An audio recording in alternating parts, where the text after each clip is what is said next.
Hey, I'm Lee from the Play Guitar Podcast. Today, I'm bringing you part 3 of my introduction to slide guitar.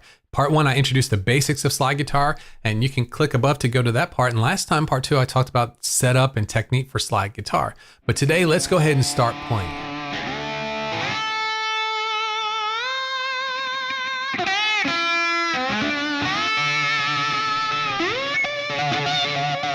Hey, today I'm bringing you 3 super easy licks based off of a pattern that you most likely already know. It's my favorite exercise to start a student out on slide guitar, and I'm excited to bring it to you. So let's get started. Let's take a look at this chart right here. Here's a scale chart of the D major pentatonic scale, pattern 1. And next to it is the same chart with no fingerings at all.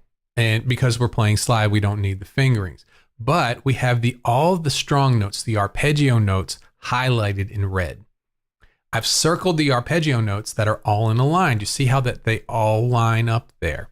That's so important when we're playing standard tune slide. We need to take advantage of those chord notes all in a line anywhere we find them. Okay, so here's D major pentatonic pattern 1 without the slide.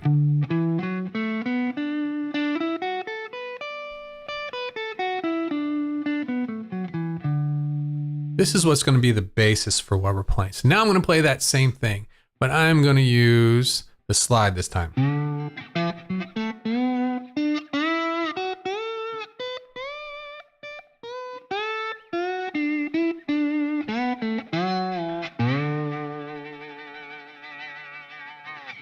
Pretty neat, pretty neat. So what we're going to do is we're going to talk a little bit about some ways to manipulate this slide into putting it into different situations. But let's take a look at our example first. Let me get my notes up here. So in example 1, here's example 1. I'm going to start off with 2 of the arpeggio notes that are up high on the 10th fret of the E and the B strings.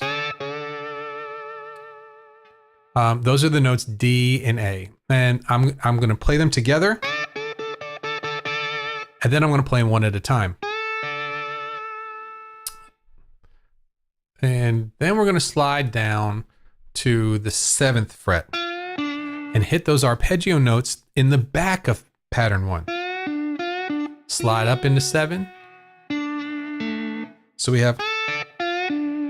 the whole first part of example 1 is I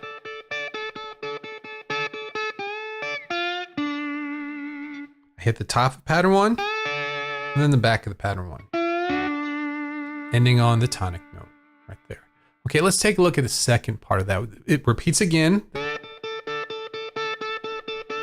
This time we're doing all of the end part at the 7th fret. We're going to slide up to 7. There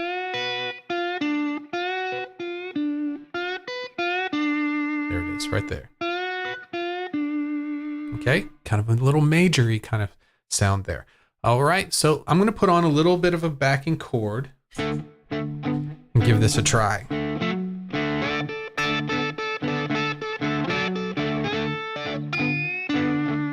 And then again.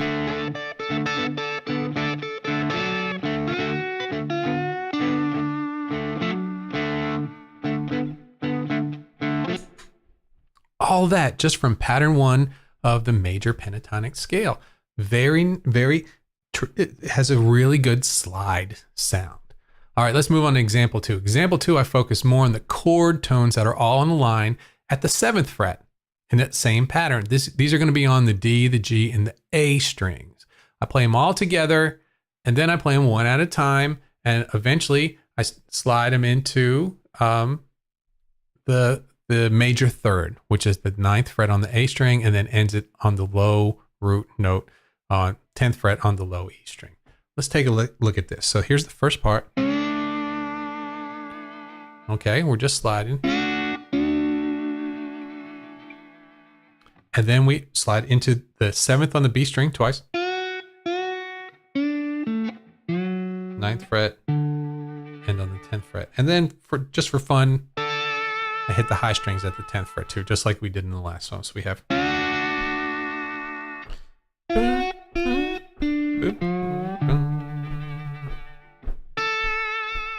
again.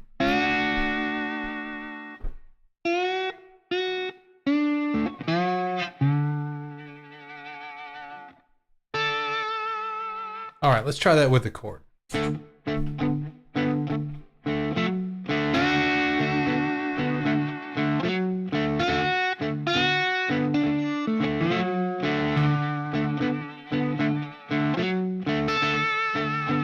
One more time.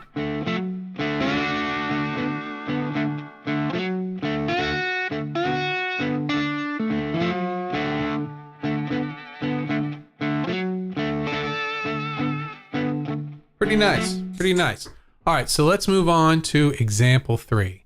In example 3, I start to show how we can start to adjust this a little bit to make it more of a minor sound, something that you would play in place of a regular minor pentatonic lick, really bluesy sounding, and using the same general position. What I've done is I've added the 8th fret to this pattern.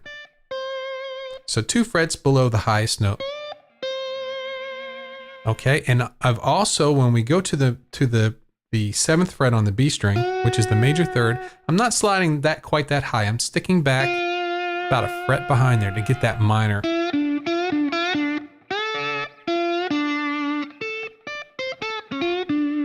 More of a minor pentatonic sound.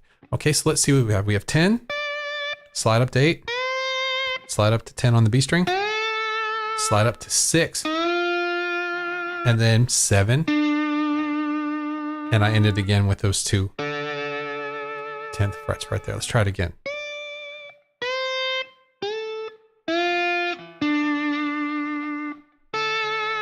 So we're getting some really bluesy sounds out of this. Let's try it with the chord.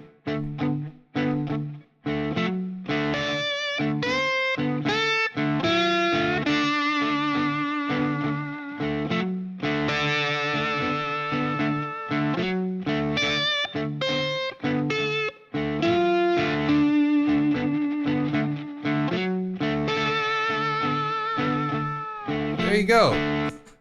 So there it is. There's my exercise for helping people get started playing slide. Learning slide is so much fun, and when you can really get the hang of it, it can really take your playing into many new directions. This is just the beginning. I've got a lot more for you as far as slide goes, but this was my fun intro 3-part series. But I do have a challenge for you. My challenge for you this week is to find an old slide or buy a new one and start giving it a try. And let us all know how you did right here in the comments, okay? So thank you for joining me for this 3-part series introducing slide guitar. I had a great time, and please don't forget to like and subscribe to the channel. See you next time.